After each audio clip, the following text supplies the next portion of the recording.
Hello everyone, good morning and welcome back to this channel English web academy. इस session में हम daily the Hindu editorial के word meanings देखते हैं। The Hindu newspaper के एडिटोरियल से कलेक्ट किए गए सभी इंपॉर्टेंट वर्ड मीनिंग्स, जो कि हर एक वर्ड आपको एग्जाम ओरिएंटेड होगा। एग्जाम में यही सारे वर्ड्स जो है वो पूछे जाते हैं। आप वर्ड्स को देखेंगे तो खुद से ये तय कर पाएंगे कि हाँ, ये सब वर्ड्स पूछे जाते हैं। यहाँ पे सभी वर्ड मीनिंग के मैं साइनोनिम इंक्लूड करके भी लाता हूँ। इंपॉर्टेंट इडियम्स एंड फ्रेजेज होते हैं, कुछ इंपॉर्टेंट इडियम्स एंड फ्रेजेज जो कि पेपर में पूछे जाते हैं और ये एडिटोरियल से कलेक्ट किया होता है। कुछ वर्ड्स के डिफिनेशंस और वन वर्ड सब्स्टिट्यूशन जिसे कि OWS कहा जाता है, ये भी कुछ इसमें इंक्लूड कर देता हूँ जो कि एग्जाम में पूछे जाते हैं। आप इसका PDF भी डाउनलोड कर सकते हैं इजी वे में। PDF डाउनलोड करने के लिए डिस्क्रिप्शन बॉक्स में लिंक है या फिर टेलीग्राम चैनल का लिंक डिस्क्रिप्शन बॉक्स में दिया गया है, वहां से ज्वाइन कर ले टेलीग्राम चैनल को। टेलीग्राम चैनल का नाम है आपको एडिटोरियल वोकैब्स 1, इसे सर्च करके भी आप ज्वाइन कर सकते हैं। सो स्टार्ट करते हैं आज का वीडियो। और इससे पहले यदि आप इस चैनल पर नए हैं तो चैनल को जरूर सब्सक्राइब करें, वीडियो को भी लाइक करें। फर्स्ट वर्ड से स्टार्ट करते हैं। फर्स्ट वर्ड है फोरकास्ट। इसका मतलब होता है पूर्वानुमान करना या फिर आकलन करना, इसे हम कहते हैं। जैसे कि फ्यूचर में आपको क्या होने वाला है इसके बारे में कुछ अनुमान लगाया जाता है। अनुमान लगाया जाता है कि ये ऐसा हो सकता है, उसके लिए हम फोरकास्ट वर्ड का यूज करते हैं। ये वर्ड आपको SSC में पूछा गया है, बहुत बार पूछा जाता है। और इससे रिलेटेड जितने वर्ड्स हैं यहाँ पे मैं इसको भी बता रहा हूँ। इसके साइनोनिम जो होता है प्रिडिक्ट, ये वर्ड भी हमेशा पूछा जाता है। तो फोरकास्ट के लिए सबसे उपयोगी वर्ड है प्रिडिक्ट, इसे याद रखेंगे। उसके बाद जो वर्ड है प्रोग्नोस्टिकेट, ये वर्ड भी पूछा जाता है। गेस वर्ड भी पूछा जाता है। गेस का भी मतलब होता है अनुमान लगाना। या फिर एंटीसिपेट वर्ड है, एंटीसिपेट, ये वर्ड भी हमेशा आपको पेपर में देखने को मिलता है, इसके साइनोनिम में पूछा जाता है। या फिर इसके लिए और भी बहुत सारे वर्ड्स आते हैं फोरकास्ट के लिए, जैसे कि 4C, ये वर्ड भी आपको पूछा जाता है। तो इन सभी वर्ड्स को एक दूसरे से रिलेट करके याद रखने की कोशिश करेंगे। काफी इंपॉर्टेंट वर्ड लिस्ट है ये सभी। ये फोरकास्ट बहुत इंपॉर्टेंट वर्ड है जो कि पेपर में पूछा जाता है। नेक्स्ट वर्ड है इमिनेंट। ये वर्ड भी काफी इंपॉर्टेंट है, ये भी SSC में पूछा जाता है, पूछा गया है वर्ड है। इसका मतलब होता है सन्निकटन या फिर आसन्न। इसका एक्चुअल मीनिंग निकट में होना, किसी के निकट में या फिर किसी के पास में होने के लिए, या फिर कोई संख्या हो जो एक दूसरे के करीब में हो, उसके लिए यूज करते हैं हम इमिनेंट वर्ड का। ओके, इमिनेंट दो वर्ड होता है, एक ई से शुरू होता है, एक आई से स्टार्ट होता है। ठीक, तो ये आई से स्टार्ट वाला वर्ड है इमिनेंट। इसके साइनोनिम देखते हैं impending, eight hand. Eight hand बहुत बार पूछा गया है SSC में फ्रेज के रूप में। यह क्या है? तो यह एक फ्रेज है और इसका मतलब होता है निकट होना। ओके, तो इसलिए यहाँ पे मैंने साइनोनिम में इसको इंक्लूड कर दिया है। उसके बाद क्लोज वर्ड है या फिर नियर का यूज कर सकते हैं। नियर टू, नियर टू का भी मतलब होता है पास में होना। तो ये सभी इंपॉर्टेंट वर्ड मीनिंग है और ये इसके साइनोनिम है। यदि इसका आपको एंटोनिम पूछ ले, अपोजिट वर्ड मीनिंग, तो डिस्टेंट वर्ड जो है, डिस्टेंट, इसका यूज कर सकते हैं। डिस्टेंट का मतलब क्या होता है? दूर होना। तो एक तरफ पास होना, दूसरी तरफ दूर होना, एक दूसरे के क्या हो गए? ऑपोजिट वर्ड मीनिंग हो गए। Okay, then next word meaning is phrase. यह क्या है? आपको फ्रेज है एक, जो कि फ्रेजेज आप आजकल के पेपर में बहुत पूछे जाते हैं, उसके लिए ये काफी इंपॉर्टेंट है। Dry up. Dry up, dry का मतलब होता है सूखा। इसका एक अलग अर्थ में यूज किया जाता है सूखे की स्थिति के लिए। ओके, जब देश में सूखा पड़ जाए तो उसके लिए भी ड्राई अप का यूज कर सकते हैं। लेकिन जब फ्रेज के रूप में इस तरीके से यूज किया गया है तो इसका एडिटोरियली वर्ड जो होगा कंप्लीटली डिक्रीज एंड स्टॉप, यानी कि पूरी तरीके से। डिक्रीज का मतलब क्या होता है? ये भी काफी इंपॉर्टेंट वर्ड मीनिंग है। डिक्रीज का मतलब होता है कम होना, या फिर स्टॉप का मतलब होता है बंद हो जाना, यानी तो पूरी तरीके से कम होना या फिर बंद हो जाना कहलाता है आपको ड्राई अप। तो ये इंपॉर्टेंट फ्रेज है, इसे जरूर ध्यान में रखेंगे। नेक्स्ट वर्ड है और यह SSC में पूछा हुआ वर्ड है न्यूट्रल। न्यूट्रल का मतलब होता है तटस्थ, यानी कि बिल्कुल ही एकदम से सही, अपने जगह पे सही होना। एक दूसरे के प्रति जो है वो समानता की भावना रखना, समानता की भावना रखना, किसी के लिए खास और किसी के लिए बेखास नहीं होना, तो उसे कहते हैं हम न्यूट्रल। ओके, तो इम्पार्शियल का मतलब होता है आपको एकदम से बिल्कुल तटस्थ रहना या फिर फेयर। जैसे कि आपके एग्जाम होते हैं तो कहीं चीटिंग होती है तो वो फेयर एग्जाम नहीं होता है, वो अनफेयर हो जाता है। ओके, तो या फिर कहीं चुनाव होता है, इलेक्शन होता है, तो वो भी कहीं कहीं आपको गलत तरीके से कराया जाता है, तो वो उसे हम कहते हैं बायस्ड, अनफेयर, यानी कि गलत तरीके से किया गया है। तो उसका अपोजिट वर्ड मीनिंग है न्यूट्रल। अनबायस्ड हो गया, फेयर हो गया, फेयर यानी कि साफ सुथरा होता है। ओके, तो इसे भी जरूर ध्यान में रखेंगे। अब इसको आपको एंटोनिम पूछ ले तो ये भी अब आप बता सकते हैं। इसका एंटोनिम हो जाएगा आपको बायस्ड। बायस्ड, तो बायस्ड का मतलब होता है एक दूसरे के प्रति झुकाव रखना। अनफेयर हो जाएगा यानी कि गलत तरीके से, ओके, गलत साधनों का उपयोग करके। तो ये इसका एंटोनिम हो जाएगा, ये इसके साइनोनिम हो जाएंगे, जो कि काफी इंपॉर्टेंट वर्ड मीनिंग है neutral. Okay, then next word meaning interval. ये भी एसएससी में पूछा हुआ, ये वन वर्ड, इसे ध्यान में रखेंगे। वन वर्ड सब्स्टिट्यूशन में पूछा जाता है। वन वर्ड सब्स्टिट्यूशन में पूछा जाता है a time of two incidents, a time between two incidents, यानी कि दो घटनाओं के बीच के समय को क्या कहते हैं, तो उसे कहते हैं हम इंटरवल। इसका आप लोगों ने मूवी वगैरह देखते होंगे तो जरूर इसका यूज सुना होगा। मूवीज में जब कहाँ मूवी जो होती है दो पार्ट में होती है, एक पहले और एक दूसरे, बीच में क्या होता है, थोड़े समय के लिए यह मूवी रोकी जाती है, तो उसी भाग को कहते हैं हम इंटरवल। ओके, बीच में थोड़े से रुकना यानी कि इंटरमिशन, या फिर ब्रेक लेना, पॉज या फिर स्टॉप। ओके, तो ये बहुत इजी वर्ड है और ये सभी जानते भी होंगे, बहुत बार सुना भी होगा, तो इसे जरूर ध्यान में रखेंगे। Intermission, break and pause, interval के 3 साइनोनिम। नेक्स्ट, यह भी आपको एक फ्रेज है, इंपॉर्टेंट फ्रेज है, गिव आउट।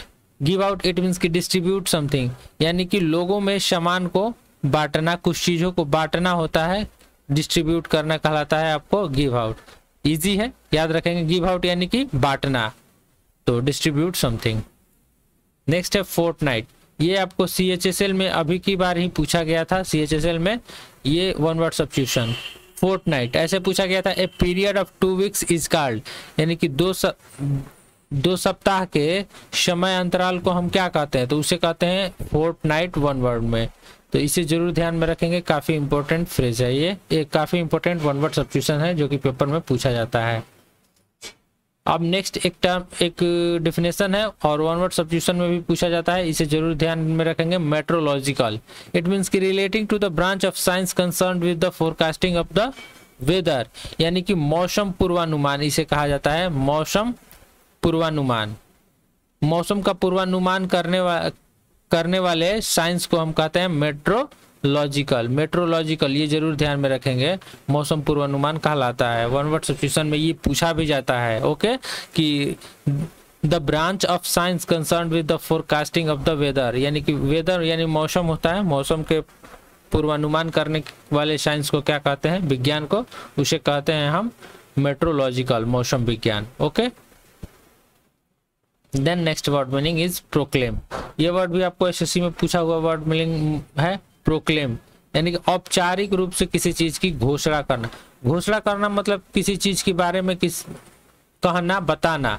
तो ये औपचारिक रूप से जब ये काम किया जाए, औपचारिक का मतलब हुआ आपको ऑफिशियल, तो उसे कहेंगे हम प्रोक्लेम। ओके, तो डिक्लेयर, अनाउंस एंड स्टेट। यहाँ पे स्टेट यह राज्य नहीं, स्टेट यानी कि किसी बात को कहना, बात को अपनी व्याख्या करना, बात को व्याख्या करना है, उसके लिए स्टेट का हम यूज करते हैं, तो इसे जरूर ध्यान में रखेंगे और ये काफी इंपॉर्टेंट वर्ड मीनिंग है।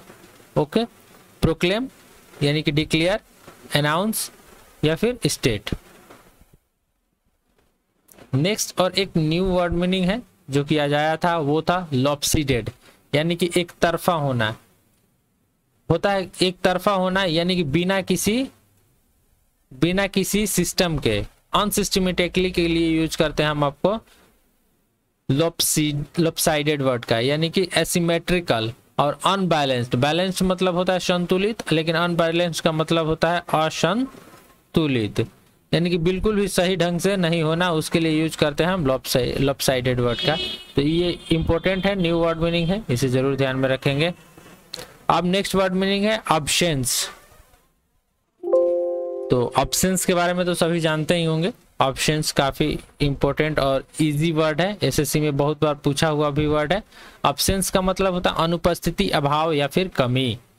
किसी चीज की जब कमी होती है या फिर अभाव होता है तो उसे कहते हैं अब्सेंस, यानी कि किस खास चीज की कमी है। तो डिफिशियंसी, डिफिशियंसी का भी मतलब होता है कमी। नॉन एग्जिस्टेंस, यानी कि आपकी उपस्थिति जो है वो अस्तित्व नहीं है, यानी कि आप वहां से अनुपस्थित है। या फिर शॉर्टेज भी हो जाएगा। शॉर्टेज का मतलब होता है कमी होना, ये काफी इंपॉर्टेंट वर्ड है। डिफिसिट जैसे हम इकोनॉमी में यूज करते हैं, डिफिसिट वर्ड का ये भी हो जाएगा। अब इसका पूछ दे यदि आपको एंटोनिम, तो वो क्या हो जाएगा अब्सेंट का। तो यदि हम अनुपस्थित के लिए यूज करेंगे तो आपका प्रेजेंट वर्ड जो हो जाएगा वो हो जाएगा आपको एंटोनिम। और भी बहुत सारे वर्ड मीनिंग हो जाएंगे इसके एंटोनिम में, लेकिन याद रखेंगे अब्सेंस का मतलब होता है अनुपस्थिति, अभाव या फिर कमी। नेक्स्ट है एसोसिएटेड, ये वर्ड भी इंपॉर्टेंट है। एसोसिएटेड यानी कि संबंध रखना, एक दूसरे से संबंध रखना। जैसे एक चीज दूसरे चीज से जुड़ी होती है, जैसे एक इंसान एक दूसरे इंसान से इमोशन से जुड़ा होता है, ओके, तो उसे हम क्या कहेंगे, एक दूसरे से वो एसोसिएटेड है यानी कि संबंध है। तो रिलेटेड, रिलेट का रिलेट से रिलेटेड बना है तो इसे समझ पाएंगे आसानी से। रिलेटेड। कनेक्टेड, यानी कनेक्ट का मतलब क्या होता है, जुड़े होना, जुड़ा होना। तो अभी मैंने बताया जैसे कि एक इंसान एक दूसरे से इमोशन से जुड़े होते हैं तो वो उस जुड़ने की प्रक्रिया को हम कनेक्टेड कहते हैं। या फिर लिंक, यानी कि एक दूसरे से संबंध रखना। तो ये भी इंपॉर्टेंट वर्ड मीनिंग है, इसे जरूर ध्यान में रखेंगे। अब नेक्स्ट वर्ड मीनिंग देखते हैं, सिग्निफिकेंट। एसएससी में बहुत बार पूछा हुआ वर्ड मीनिंग है और काफी इंपॉर्टेंट और इजी भी वर्ड मीनिंग है, इसको मैंने बहुत बार बताया भी है। सिग्निफिकेंट इट मीन्स की महत्वपूर्ण या फिर काफी बड़ा, ये दोनों अर्थों में यूज किया जाता है। एक तो क्वालिटी के लिए और दूसरा जो है वो होता है साइज के लिए।